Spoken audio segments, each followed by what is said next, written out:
Hello and welcome to Idioms of Normality, brought to you by Future Framed TV and Traces.Dreams. I'm joined today by a person I know through comedy and through radio, Ashwin Segkar.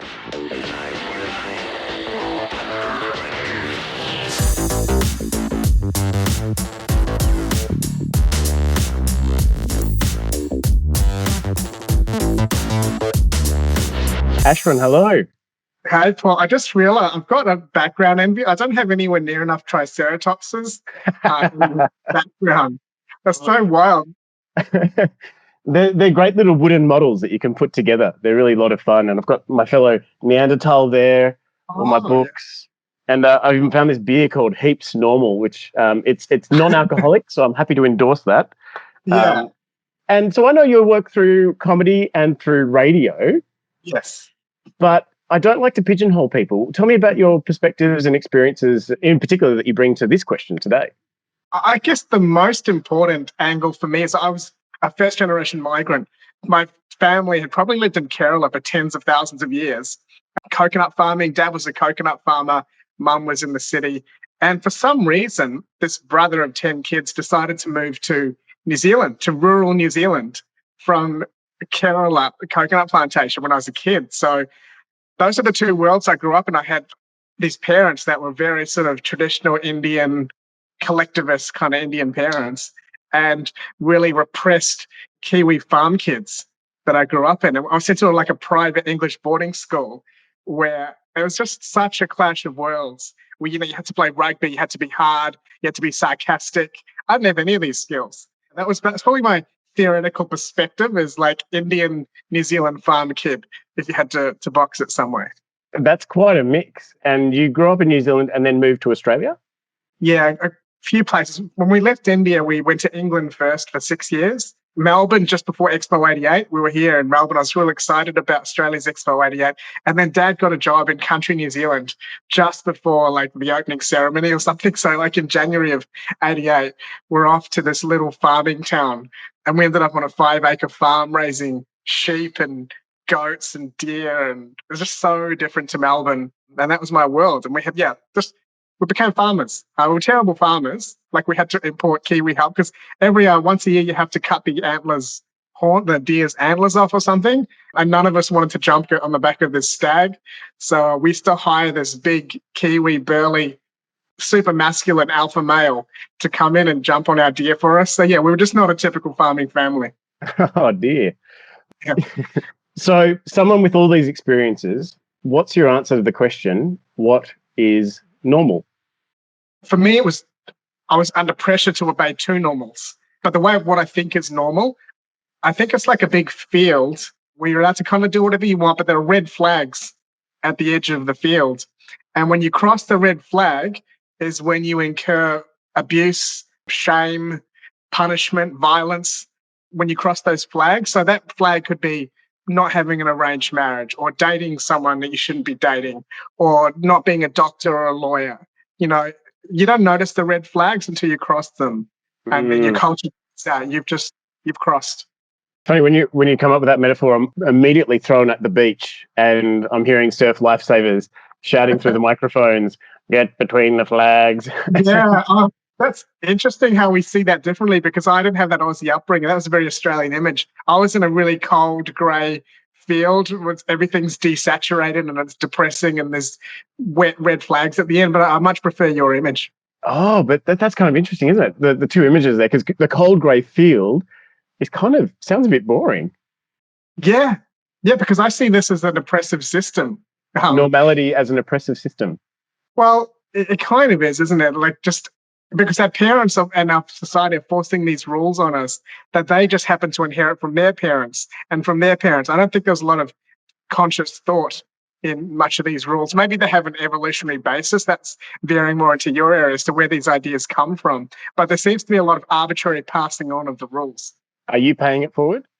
Passing on my rules to other people? Yeah. Are you inheriting these rules and then paying them forward, or are you stopping the buck? Are you saying, no, the buck stops with me? I've tried to stop the buck. So my life is a little abnormal in a few. Like conventionally, I feel quite normal. Like I've got normal t-shirt on, normal pants, and normal haircut, but I haven't followed like the Indian career rules. So for instance, I don't have a normal job. I'm a comedian, I fill in on radio, and I started a small business where I work like 15 hours a week. Nothing that's going to make you very wealthy and achieve high status, but there's a lot of freedom in that life. I feel like I'm time rich. I'm not money rich, but time rich. I spend a lot of days in the park, in sunshine, reading, going for long walks. So there's a time richness which has no value in Indian culture. It just sounds like something a bum would say, but I think there is value in time richness.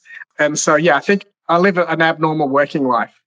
Love that time richness. And it's funny how ingrained in this sense of abnormality, you're saying being time rich is the abnormal. And so being time poor is the normal. Yeah, we're forced to, work 40, 50, 60 hours for 40 years, retire, hopefully enjoy retirement when we're probably too old to do all the things we'd love to do. So I thought I'll have an early retirement.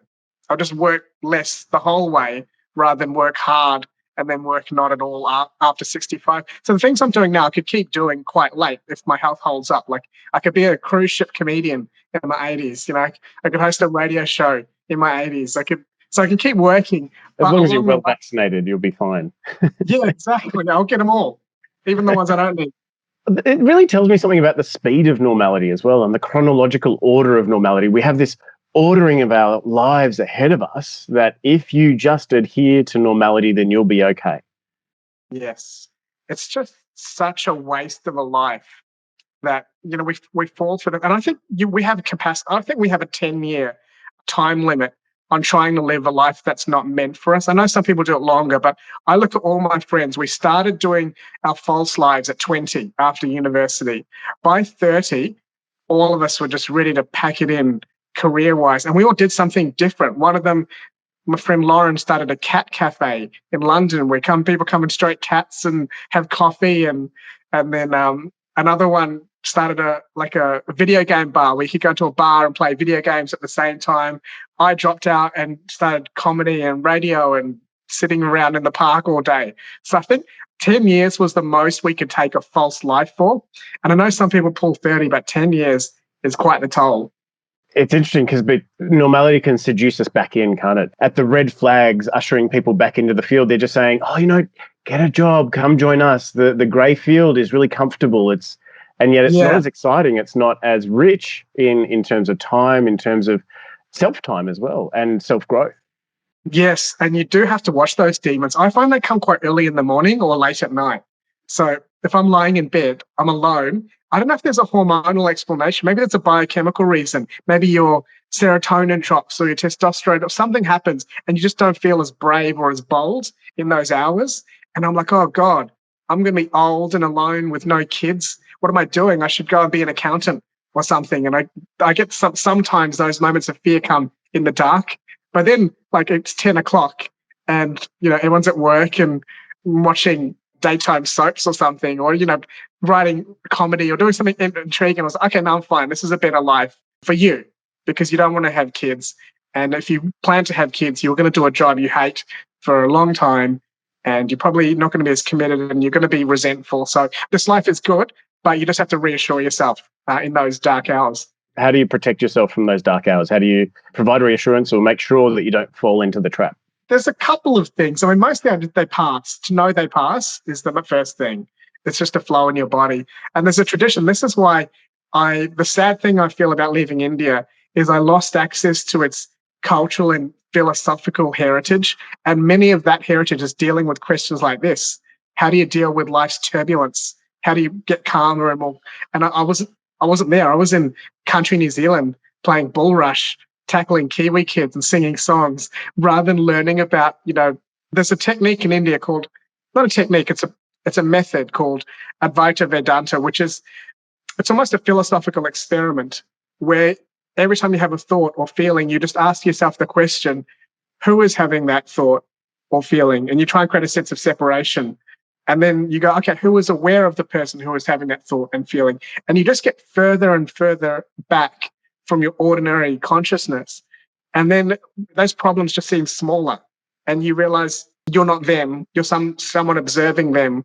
It's a bit of a thought experiment. It doesn't mean that we're just one single field of awareness spread throughout the universe, like they say, but it's a nice way anyway to step back from your thoughts and just focus on who is the person having these troublesome thoughts. It's a useful technique. Advaita, Vedanta. Yeah, so Advaita means non-dual, Dvaita means dual, Advaita is non-dual, and Vedanta is like the teachings of India from the Vedas. The Vedas were the original Hindu scriptures of India, and Vedanta is like the end of the Vedas, the summary of all of those thoughts, which is what people learn when they read the Bhagavad Gita or study yoga or, do something like that. So who is the person whispering in our ears, be normal, act normal, have normal? I think maybe it's us as well. We're quite conformist creatures. We don't want to offend the tribe and get scared and get ostracized. So there's a bit of us in there. And then there's our colleagues and family and culture. Maybe because they were too scared to do what they really wanted. And so they just kind of perpetuate the script. Just be normal, have this job, have this kind of career and lifestyle. But the sadness is people who did that, especially in COVID, it's exposed that that's not safe either. A 9-to-5 job is not safe. When you only have one employer, you're not safe. When you're a freelancer, in some ways, you have clients and you can shift between them when things go down. This promise of normal 9-to-5ing that they gave us before COVID has left many people completely exposed. So, I think ironically, it sometimes makes you less secure to be normal. It has really shaken up 2020, certainly really shook up the promise of normality, that if you just conform to normal, you will be protected. You will have the life before you. You will have all these things. And it's funny because when I was at school, the pull for me was to have a career, to go to university, to get a career. And I chose science over music at the time. And I felt that science would give me something to learn for the rest of my life and more job security than music. But it's really funny because my friends who have gone on to become musicians have had the same obstacles and hurdles and precarity in their work that I faced as a scientist and that my colleagues faced as scientists. So even though culturally we were saying, a scientist is a much more secure and normal career path than a musician, in fact, we found precarity in both fields. So sometimes the way in which we place emphasis in one career over another is just something that we're imagining in our minds. Yes. There's a quote that I heard. I can't remember who the author of it. Something along the lines of, I learned war and diplomacy so that my kids could learn science and business. I hope my kids learn science and business so that their kids can learn art and music and poetry. And I think with the way the AI is going, a lot of the information processing is going to be done by computers. So we are going to transition anyway from rote information admin type jobs to more creative work, just because that's what the computers are going to be doing. So, I think we're going to see, artistic jobs be more valued in the future. Even if they're applied to sciences, creativity has got a bright future. So it's worth valuing it as a society rather than just information processing work. For me, creativity and critical thinking go hand in hand because there's creativity in all fields, I feel. I could be as creative in science as I was able to be in front of a piano. But the critical thinking is really important too, because when you mention artificial intelligence and these bots trawling through the data and unpacking all the information, those algorithms are ultimately created by the IT scientists who put them together. And I'm a little bit concerned about the prejudices and the biases and the sense of normality that they will have when they write these codes. Because, we see this with photography, for example. Photography and photographic film, for example, was much more aligned to white skin than it was to dark skin. And we're seeing this in face recognition technology, that it's much more aligned to recognizing white faces than darker faces. So in the AI, I'm kind of worried about how we're going to unwittingly, not necessarily intentionally, but put in these biases into the artificial intelligence trawling through all that data. My understanding is also that we get to the point where the bots write their own code, write their own algorithms. So we're going to move on from us writing the code, but that could get even worse. We don't know how dystopian that world could get. So, you are right, though. These biases exist. The same problems that we have, we are going to impose on the robots. But I think what will happen is they will start to write their own code. So maybe 100, 200 years from now, we just have to see where that takes us. But it seems like there's a potential for massive dystopia. Sounds like it's going to snowball. You describe your career as rather abnormal, but also you describe it in other more positive terms, and that is time rich. How did having a time rich lifestyle buffer you against 2020 and lockdown and COVID and all the restrictions that came with it? The main thing is I have different clients that I work for. So they just need things done. They need websites, they need videos, some of them need Google Ads, just different things. So it's just a matter of not having one boss, having several bosses, because people have different fates. And if your one boss has a bad fate, you have a bad fate. Whereas if you have multiple clients, you can spread the risk a bit. So I think that was the main safety I had, is being a freelancer and a business owner, just to have different clients. And luckily, some of them did well enough that we could do well enough to get through. So it's just spreading your risk. Okay. And it sounds like you were able to adapt really fast as well. You weren't stuck in these rhythms of normality that told you, no, this isn't how it should be. I'm only going to do it this way. And so you were much more flexible. Yeah, because there's just the three of us. We have a very small office. We haven't got a lot of overheads. So I think, yeah, you're right. Being nimble is important for dealing with normality, like traveling light is important. And maybe that's been a part of my life as well. I just have like a simple apartment, simple work, don't have a lot of possessions. When I was a kid, people used to accuse me of being stingy because I'd go to India and I just wouldn't buy a lot of things, just the basics, just clothes. Yeah, I wouldn't buy a lot of extra stuff. So they thought that was stingy, but I just think I just didn't want a lot of stuff.